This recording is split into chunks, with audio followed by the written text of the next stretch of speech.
Hello everybody and welcome. In this video I will show you how to install application for your headphones Sony on your Android device. You have to start by open app Play Store. Now go to search, click on search line and write Sony.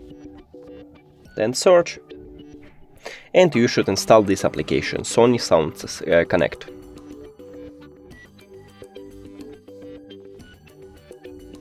I read, select your location here, and then click Start. Agree, OK, allow,